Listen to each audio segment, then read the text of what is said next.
That collagen powder sitting on your counter, the one that cost you $80 and came in a beautiful bag with a clean label and a celebrity endorsement, is not healing your joints. You have been told it would. You have been told it is backed by science. But here is what that science actually shows. A landmark meta-analysis published in 2025 found that when you remove the industry-funded low-quality studies, collagen supplements show zero measurable benefit. Meanwhile, for over 2,500 years, healers have used a simple, low-cost method and seen real results. From the physician Maimonides in the 12th century to the bone broth kitchens of the Joseon Dynasty, to every grandmother who ever kept a pot simmering for 3 days, the same approach produced benefits that cost almost nothing. The answer was never in a bottle. It was always in the pot. Picture a kitchen in 12th century Cairo. The philosopher and physician Moses Maimonides is writing a prescription, not for a drug, not for a tonic, but for chicken broth. He is so specific about it that he writes in his medical text on the cause of symptoms that this preparation is beneficial against chronic fevers and can ease respiratory suffering. He calls it by a name that would eventually become synonymous with healing across an entire culture, Jewish penicillin. He is not guessing. He has observed it working. He keeps a fire burning low, a pot simmering, bones and cartilage slowly releasing their contents into the liquid below. The smell fills the room, something deep and mineral and ancient. He has no laboratory. He has no extraction equipment.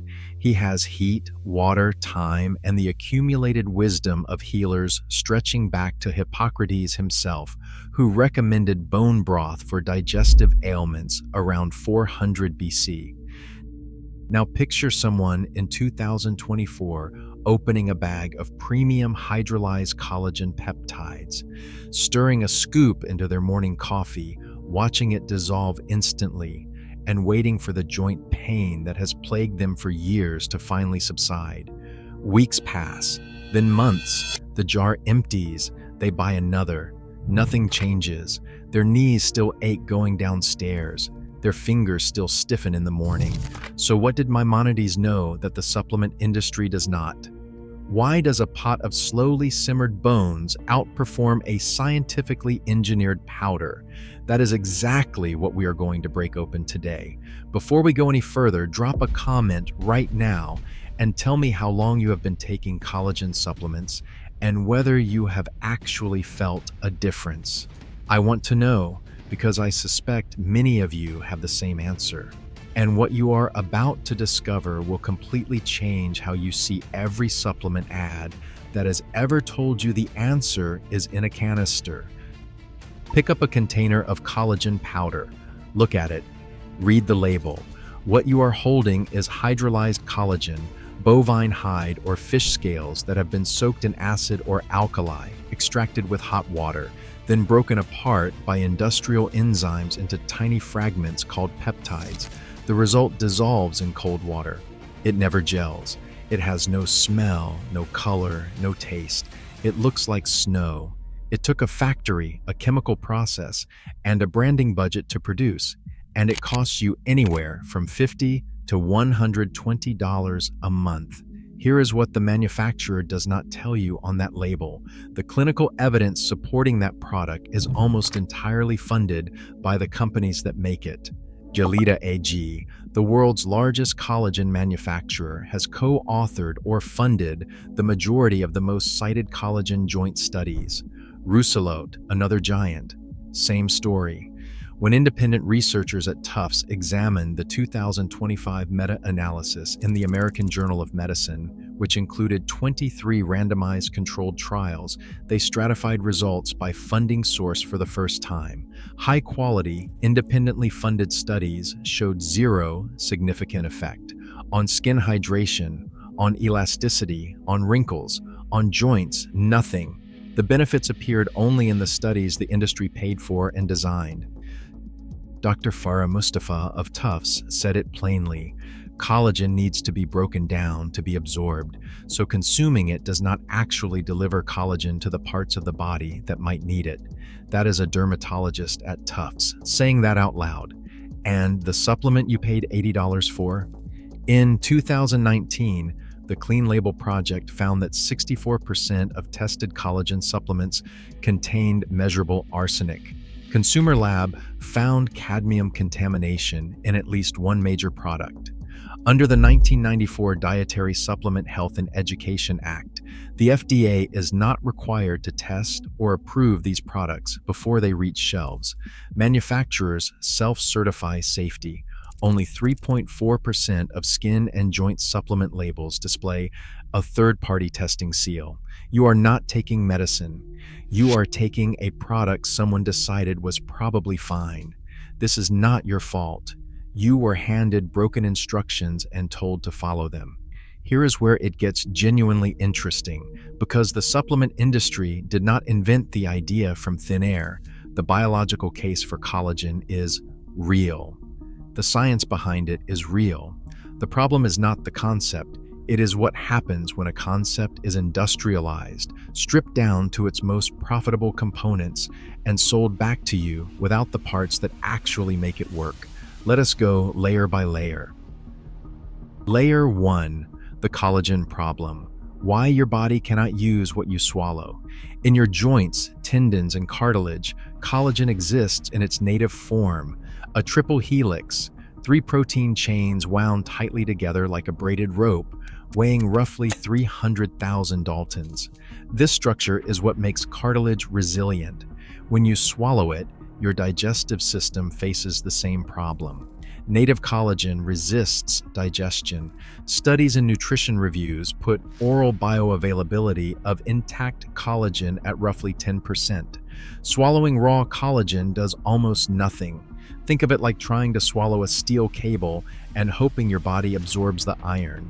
The supplement industry's answer was to pre-digest the collagen using industrial enzymes, breaking it into tiny fragments of 2,000 to 5,000 Daltons that absorb more easily.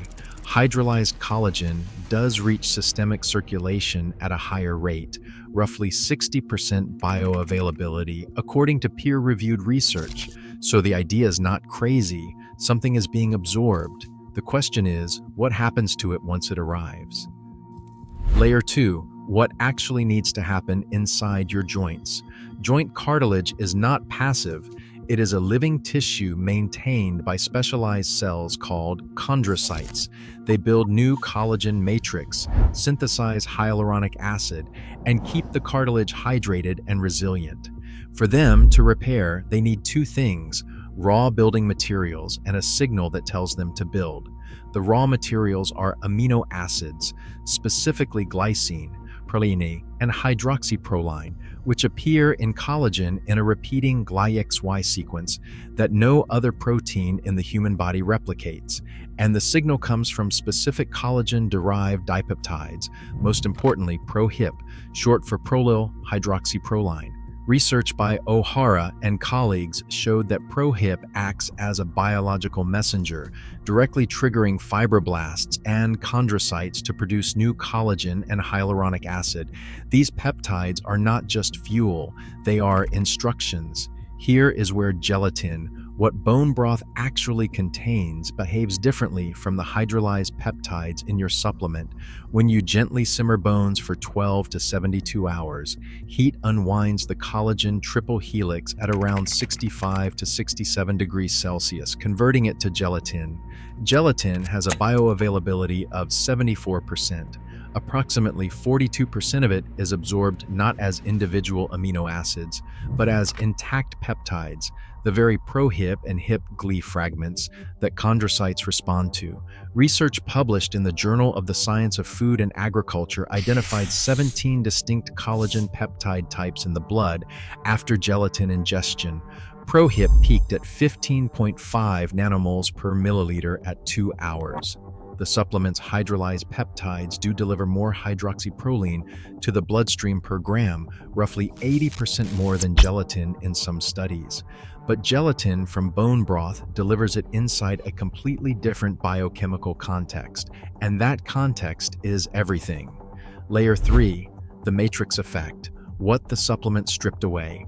If you are finding this valuable and it is starting to explain something you have suspected for a while, hit the like button, because this next part is the part the industry absolutely does not want to talk about. Bone broth made with cartilage-rich ingredients, chicken feet, knuckle bones, oxtail, contains something no collagen powder replicates: glucosamine, chondroitin sulfate, and hyaluronic acid. These are glycosaminoglycans, the structural backbone of joint cartilage.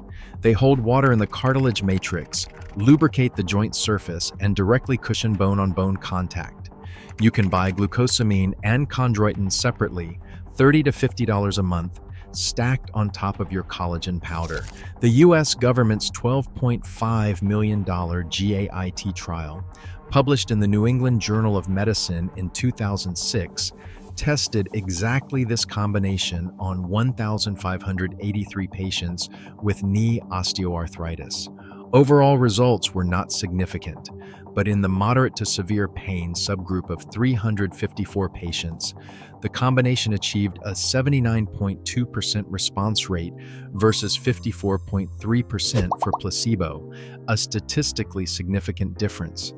Bone broth delivers both of these compounds naturally, alongside the gelatin and amino acids, in a single cup. Then there is glycine.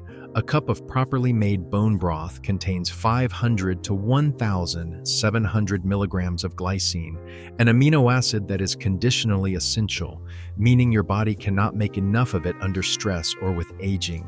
Glycine has anti-inflammatory properties documented in multiple human trials. At doses of 15 grams per day, it significantly reduced the inflammatory cytokines interleukin-6, tumor necrosis factor receptor 1, and interleukin-1 beta in diabetic patients. Even at lower doses, research by Bani and colleagues showed 3 grams before bedtime reduced daytime sleepiness by 29% and increased restorative sleep stages, because inflammation and poor sleep form a vicious cycle that deepens joint pain. Bone broth addresses both simultaneously. A collagen powder addresses none of this. It strips the molecule down to its smallest parts, packs them in a bag with silicon dioxide and citric acid, and charges $80 for the privilege. Layer 4, the radioactive tracer, the most ignored study in this space. Here is the piece of evidence that makes the biological case undeniable, and almost nobody talks about it. In 1999, Wesser and colleagues published a study in the Journal of Nutrition in which mice were fed radioactively labeled gelatin hydrolysate. They then tracked where those labeled peptides went in the body. The cartilage accumulation was more than twice as high as in mice fed labeled free proline alone. These peptides were not distributing randomly like regular amino acids. They were homing to cartilage specifically. Think of it like this. Imagine you released 1,000 homing pigeons. Regular amino acids scatter to every tissue in the body, muscle, liver, skin, everywhere. Collagen-derived peptides behave like pigeons that already know the address. They go to the cartilage. And once there, Wesser and Seifert's 2003 follow-up study in Cell and Tissue Research showed they stimulated chondrocytes to actively synthesize new type 2 collagen matrix. This is the mechanism. This is why the concept works in principle. The supplement just delivers an inferior version of what a pot of bones has been delivering for 2 millennia. So why did we abandon the stock pot? Why did we trade something that worked for something that merely sells? 3 reasons, and they have nothing to do with your health. Speed. Traditional bone broth requires 12 to 72 hours of simmering, an impossible proposition for any factory trying to produce product at industrial scale. You cannot rush the collagen to gelatin conversion. Heat has to work slowly through layers of mineral matrix and connective tissue. There is no shortcut, and in an economy built on throughput, a product that takes 3 days is a product that loses money. Cost. Cartilage-rich bones, such as knuckles, chicken feet, and oxtail, are the cheapest parts of the animal, but labor-intensive processing, consistent quality control, and the space required to simmer hundreds of gallons of broth at once make scaling real bone broth economically brutal compared to processing hide scraps with enzymes in a tank. And then came the replacement technology. In 1908, Japanese biochemist Kikunai Ikeda isolated monosodium glutamate from seaweed and discovered he could replicate the savory taste of long-simmered broth in seconds. By 1912, Maggi and Knorr had commercialized the bouillon cube, a compressed block of sodium, monosodium glutamate, and dried yeast extract that dissolved in hot water and tasted superficially like broth. The flavor was close enough that most people could not tell the difference. The biological content was gone entirely. Slowly, across the mid-20th century, the stockpot disappeared from the average kitchen. What remained was the flavor, packaged, shelf-stable, and stripped of everything that made the original work. The supplement industry arrived in the 1990s and the 2000s to sell the biological content back to you. Extracted, processed, patented, and priced accordingly. They replaced a food with a product, charged you for the privilege, and then told you it was science. Here is the part that should make you angry. The research showing that collagen peptides accumulate in cartilage was published in 1999. The research showing ProHip triggers chondrocyte collagen synthesis was published in 2003. The research showing high-quality, independent collagen supplement trials show no effect was published in 2025. 26 years passed between the discovery of the mechanism and the reckoning with the evidence. In that window, a $4.9 billion industry was built. Your joints paid for it. If you want to start immediately without making anything yourself, look for commercially prepared bone broth. Not stock, but bone broth that gels when refrigerated. That gel is your proof that gelatin was actually extracted. Brands like Kettle and Fire and Bonafide Provisions third-party test their products and publish nutrient panels. Look for at least 10 grams of protein per cup, which indicates meaningful gelatin content. Ignore any product that does not gel. It is flavored water. If you are ready to make it yourself, here is exactly how. Use at least 50% cartilage-rich bones, such as chicken feet, knuckle bones, oxtail, or chicken backs. Fill your pot or slow cooker and add 1 to 2 tablespoons of apple cider vinegar per quart of water. This is not optional. The vinegar dissolves the mineral casing around collagen fibers and dramatically improves extraction. Fill to cover with cold water. Bring to a gentle simmer, never a rolling boil. Skim the gray foam in the first 30 minutes, then reduce the heat, cover partially, and walk away. For chicken broth, simmer 12 to 18 hours. For beef broth, simmer 24 to 48 hours. Strain, cool, and refrigerate overnight. In the morning, it should be a solid gel. That gel is concentrated gelatin. It is ProHip and HipGly and glycine and glucosamine and chondroitin, all delivered together, the way every healing tradition on Earth figured out to do it thousands of years before anyone named these molecules. Season it. Drink it as a cup of broth. Add it to anything you cook. If you are not ready to do either of those yet, at minimum, stop spending money on collagen supplements until you see third-party testing certification on the label, independent clinical evidence not funded by the manufacturer, and a clear disclosure of how much actual ProHip is present per serving. If the company cannot answer those 3 questions, the $80 is better spent on bones. Maimonides was not a folk healer guessing in the dark. He was the most sophisticated medical mind of the 12th century, trained in Aristotelian logic and Greek medicine, systematically observing outcomes across thousands of patients. He wrote down what worked. The fact that it took us 9 centuries to name the molecules he was extracting does not mean he did not understand what he was doing. He understood it in the only language that matters. It worked. The knowledge was not lost. It was abandoned, traded away for convenience, commodified, and sold back to us in powder form at a 1,000% markup. We are going to keep doing exactly this, digging up the methods, the traditions, and the mechanisms that modern industry buried in the name of profit.